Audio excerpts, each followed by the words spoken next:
बयनिसिमबो गोजोन हामलायनाय होग्रोबाय नोंथांमोननि मिडियानि गेजेरजों जे दिनैहाय आंनि सिडली समष्टि 30 नं सिडली समष्टिनि सिङाव थानाय 14 नं चिरांदुवार जोंनि बिटिआरनि समष्टिनि नैबे आस्राबारि भिसिडिसिनि सिङाव आस्राबारिनिफ्राय दत्तपुरसिम थांनाय जे लामा मुख्यमन्त्री फकिफोर निर्माण आसनिनि गेजेरजों गासै प्राय 2 किल'मिटार 1 किल'मिटार 800 मिटार बे लामाखौ दिनैहाय अन्थाइ खाम्फा गायसननानै बेखौ जागायनो सिगांदों। दा बेयाव नुजानो हानाय जा चिरांदुवार ब्लकनि इउपिपिएलनि आफादगिरि बिरदाव मोसाहारि जों लोगोसे जोंहा अफिसारफोर दङ, जोंनि आइजो गांखंनि दैदेनगिरि मानगोनां बिथां मन्जुला बसुमतारी बिथां दङ आरो गासैबो जोंनि प्राइमारिनि दैदेनगिरिफोर चेयारमेनफोर दङ।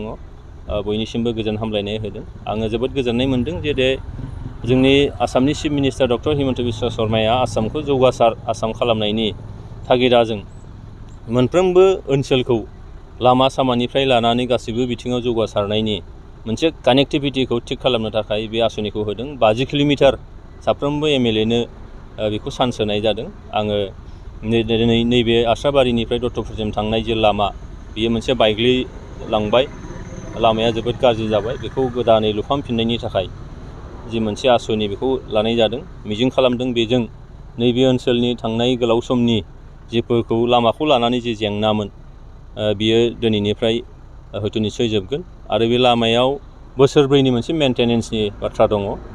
जाय थिकादारा बेखौ मावगोन बोसोरब्रै बेखौ मेन्टेनेन्स खालामबाय थानांगोन। दा बेबायदिनि गेजेरजों दिनैहाय 14 नं चिरांदुवाराव बे मोनसे आरो बुर तिनिआलिनिफ्राय थांनानै बेंटल थुक्राझारसिम बे मोनसे लामा दङ, बेखौ बानायनाय जागोन। आरो जोंहा काजलगावआव मोनसे लामा दं काजलगाव समष्टियाव, ओमफ्राय ओरै सालाकाथि समष्टियाव 2 लामा दं, निसिमायाव बिदिनो 3 लामा दङ। दा बिदिजों बे समष्टिनि जोंनि जे हान्था मेलानियाव माखासे गेप दंमोन, हान्था मेलायाव दासिमबो माखासे लामाखौ जों दिनैबो फाक्कायाव जों कनभार्ट खालामनो हायाखैमोन। बेखिनिखौ दिनै मावनो नाजानाय जादों।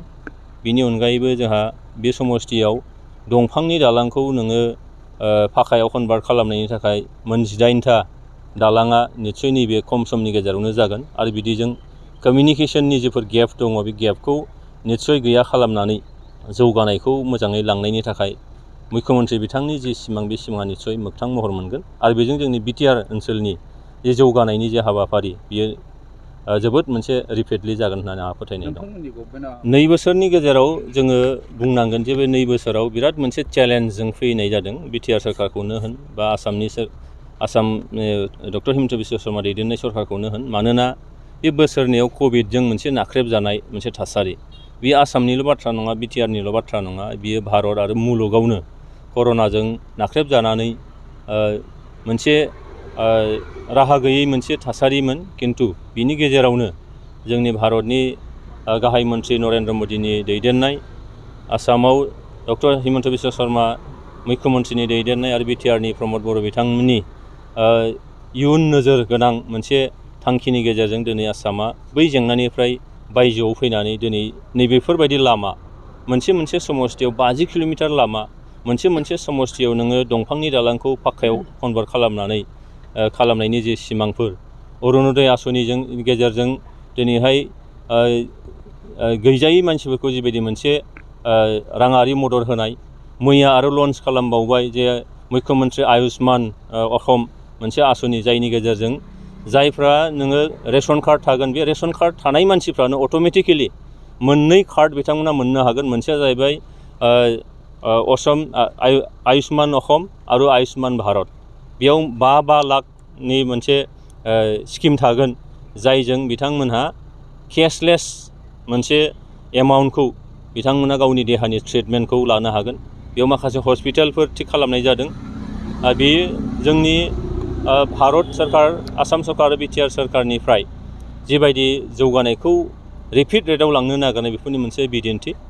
दिनै बिटिआर सरकारनि प्रमद बर' दैदेननाय बिथांनि बाथ्राखौ बुङोब्ला दिनैहाय लामा सामा बानायनायजों लोगोसे दिनै नोंथांमोना हयथ' सरकार हिसाबै मालाबाबो बबेबा मोनसे सरकारा हयथ' लायाखै, थांखि लाफेराखै, नाथाय बिटिआर सरकारनिफ्राय जोबोद मोनसे गोहो मोनसे साहसजों लानाय मोनसे थांखि बे जाहैबाय सुपार 50 जेराव फरायसाफोर जोंनि ग्रेजुवेट जायफोर दङ पोस्ट ग्रेजुवेट दङ बिथांमोनखौ जोंनि खुंथायाव लाबोनानै साफा साफा बिउरोक्रेट्स खालामनायनि मोनसे थांखि सुपार 50 जेराव दिल्लीयाव फाथायहरदों गरसेबो फैसा होनाङा जासे इन्जिनियारिं खालामनो थाखाय दिनै सुपार 50 खालामदों डक्टर बानायनो थाखाय दिनै सुपार 50 बानायदों दा बियो जोबोद मोनसे बाख्नायथाव आरो रावबो सरकारानो सरकारि भाबै हयथ' लाफेराखै बेफोर खामानिखौ लादों फरायसाफोरनि फरायनायनि थाखाय दिनैहाय मा होनदों गियान सोरां बिथांखि जोंनि फिसा फिसौ बिजनेस खालामनानै जाग्राफोरनि थाखाय अनसाय बिथांखि बेफोरबायदि आसनिखौ लानाय जादों मन्दिर लुखांनायनि गिर्जा लुखांनायनि